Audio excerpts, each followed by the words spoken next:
Pourquoi est-ce que je considère que la Nintendo 3DS XL est finalement peut-être l'une des meilleures consoles portables jamais créées et sans aucun doute la plus intéressante à avoir aujourd'hui? Et Dieu sait pourtant qu'on est dans une époque où les jeux vidéo vont plus dans une immersion avec des casques de réalité virtuelle, avec la nouvelle Nintendo Switch qui a fait polémique pour son prix, pour les jeux vidéo qui ont aussi des tarifs assez onéreux, pour le fait que la batterie soit assez mauvaise.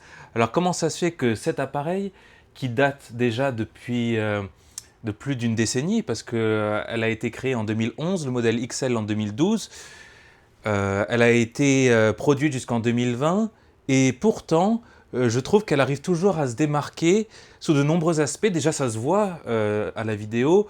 La taille de l'écran est absolument intéressante. Moi, j'avais eu la Nintendo DS Lite quand j'étais plus jeune.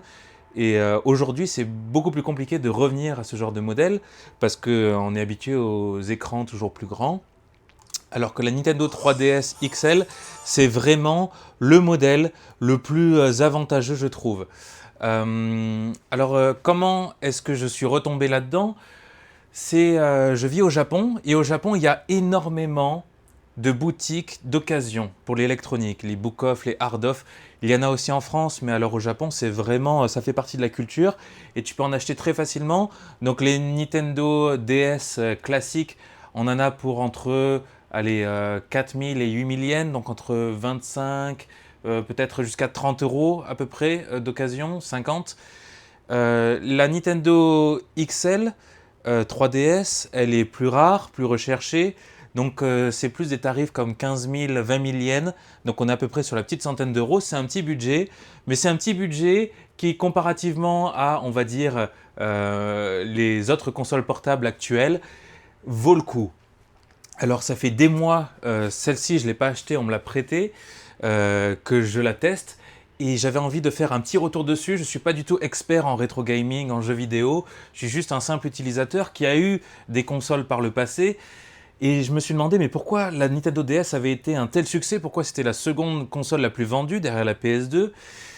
Et je crois que je commence à comprendre. Et à quel point aujourd'hui c'est toujours intéressant. Déjà son ergonomie, le simple fait d'avoir une console à clapper, ça a l'air bête, mais c'est un peu comme les téléphones à l'époque à clapper.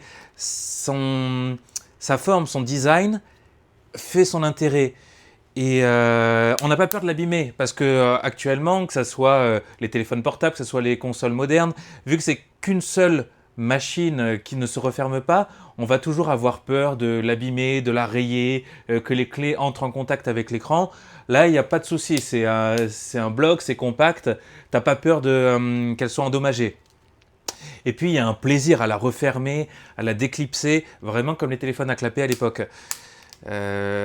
Aussi, ce que je trouve intéressant avec la Nintendo 3DS XL, c'est ses caméras. Ces deux petites caméras-là. Alors évidemment, on ne va pas aller faire des photos de mariage avec ça, on ne va pas faire des photos professionnelles, mais on peut avoir un petit rendu sympa quand on veut faire des photos sans prétention de souvenirs. Là, j'ai quelques échantillons qui me restent, que j'avais pris à un moment. Je ne sais pas si on va bien voir, mais ce sont des photos d'une piètre qualité. Je vais trouver un autre moyen de les diffuser plus tard, mais qui permettent d'avoir un petit souvenir différent. Et l'approche est différente. Je pense que je ferai une vidéo spéciale sur les différentes caméras que j'ai et en quoi finalement ce genre de petite caméra rigolote apporte quelque chose. Bon, au niveau de l'expérience de jeu, parce que c'est ça le plus intéressant de cette Nintendo, c'est incroyable et je pense que ça l'est d'autant plus aujourd'hui qu'avant. Pourquoi? Déjà parce que les jeux vidéo aussi ne coûtent rien. Avant d'avoir cette Nintendo 3DS XL, j'ai trouvé ce petit jeu Nintendogs. Moi j'avais une autre version à l'époque, mais quand j'ai vu celui-ci, j'ai craqué, il est mignon, etc. Et je voulais l'avoir comme décoration. Et après je me suis dit, tiens, pourquoi pas avoir la Nintendo pour l'utiliser. Et ça m'a fait repenser un peu à comment traiter les jeux vidéo et plutôt comment avoir des sources de distraction, pardon, qui ne soient pas autant chronophage qu'avec le téléphone. On ne va pas revenir sur le constat qu'aujourd'hui, avec les réseaux sociaux, on est tous dépendants à ça, on est tous accros, on est tous doom scrolling pendant des heures et des heures dans le lit. L'avantage des moindres de la Nintendo aujourd'hui, c'est que déjà les jeux ne coûtent pas cher. Moi là au Japon, je les trouve pour 200, 300 yens, donc quelques euros. Et surtout, il y a un début, un milieu, une fin. Ce sont des jeux qui ne demandent pas beaucoup de temps, qui permettent de se distraire, qui permettent de s'échapper un peu du quotidien, de se relaxer après une journée de boulot, dans le train, dans le métro, peu importe, de faire une petite pause, mais on a beaucoup de mal à y rester longtemps. Et c'est tant mieux, on y reste finalement juste le temps nécessaire. Par exemple, quand j'ouvre Nintendogs aujourd'hui, bon, bah, je vais voir le chien qui a besoin de prendre une douche, je vais lancer le frisbee, je vais le nourrir, je vais rester 5 minutes, c'est rigolo, c'est mignon, et après ça, on a vite fait le tour, on n'a pas envie d'y rester pendant des heures. Pareil, mine de rien, avec le classique Mario Kart. Une fois que tu as fait une ou deux courses, bon, bah, elles se ressemblent à peu près toutes, et puis tu as envie d'arrêter. Donc c'est plus sain, on va dire, l'approche des temps de pause. Parce que oui, on le sait, le téléphone, la dopamine, tout le temps, en illimité. Là, c'est plus fractionné, c'est plus isolé. Tu peux te détendre, tu peux recevoir du plaisir à jouer, mais ça va pas te prendre du temps, tu vas pas avoir le sentiment de culpabilité d'y rester trop longtemps. Bon, après, je suis pas connaisseur de toute l'interface de la Nintendo 3DS. J'avoue qu'il y a beaucoup de choses aujourd'hui, parce qu'il n'y a pas que des avantages. Il y a beaucoup d'options que tu n'utilises plus vraiment. Moi, je me souviens à l'époque, on jouait, quand quelqu'un d'autre avait une Nintendo DS, avec je crois que c'était avec le Wi-Fi, on pouvait s'appeler, enfin, s'envoyer des petits messages, des petits dessins, etc., en connexion. Bon, aujourd'hui, avec les téléphones, ça ne sert plus à rien. Il y a aussi, avec ça, le problème, c'était déjà connecté à Internet. Donc, il y a certains jeux, je le vois avec celui-ci que j'ai acquis dans un book-off, l'une des boutiques d'occasion, qu'il fallait forcément mettre à jour, il fallait forcément se connecter au réseau, etc. Donc, c'est pas non plus complètement déconnecté.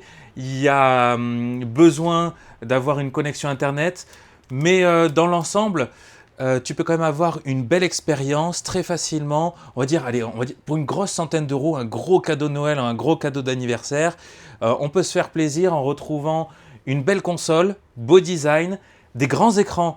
C'est-à-dire que là, mon écran de téléphone portable, je reviens dans un instant, en comparaison, bon après j'ai un petit téléphone, mais en comparaison, on est vraiment sur quelque chose de quasiment similaire, voire c'est peut-être un peu plus grand. Donc c'est pas mal du tout.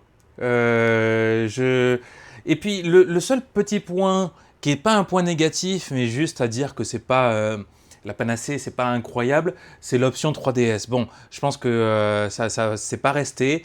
C'est simplement en activant ce bouton, quand on va regarder l'écran, on va avoir un semblant de 3D. C'est pas incroyable, ça fatigue un peu les yeux, mais c'est rigolo de temps en temps. Voilà. Bref, je vais pas m'éterniser et répéter les mêmes points, simplement pour dire, parfois, revenir aux anciennes consoles un peu rétro, parce qu'on pense à certaines consoles beaucoup plus anciennes, mais la Nintendo DS classique, Nintendo DS Lite que j'ai eu, que j'ai adoré, je pense qu'aujourd'hui est un peu difficile, les écrans sont assez petits. Aussi, tant que j'y pense, l'utilisation du stylet, aujourd'hui, elle est un peu plus complexe. C'est un peu moins intéressant, un peu moins stimulant d'utiliser un stylet aujourd'hui, surtout pour les jeux vidéo à chaque fois. Bon, c'est un peu con-con. Mais se procurer ce genre de modèle, je conseille vraiment une Nintendo 3DS XL. Au Japon, c'est LL. Vraiment, n'hésitez pas, si vous en avez, ou peut-être vous en avez dans votre tiroir, retrouvez quelques jeux. Et c'est parce que c'est facile de dire toujours abandonner le portable, arrêter les vidéos YouTube, arrêter de regarder, scroller Instagram. Difficile des fois de repartir dans une transition complète de vas-y on va lire un livre, etc.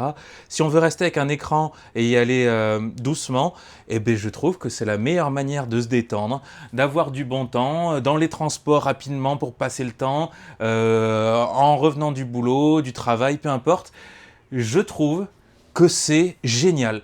Et je comprends pas pourquoi, au lieu d'aller vers la Nintendo Switch numéro 2, dont je crois que la batterie dure que quelques heures, cette batterie, il me semble, est même plus performante alors qu'elle est d'occasion que la Nintendo Switch 2.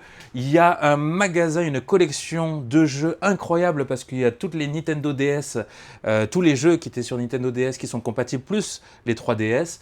Bref, il y a des centaines et des centaines de jeux. Vous pouvez en trouver partout à peu près, je pense, sur les sites d'occasion, évidemment, à faire attention. Je conseille. Et puis, à très bientôt pour une prochaine vidéo. Prenez soin de vous.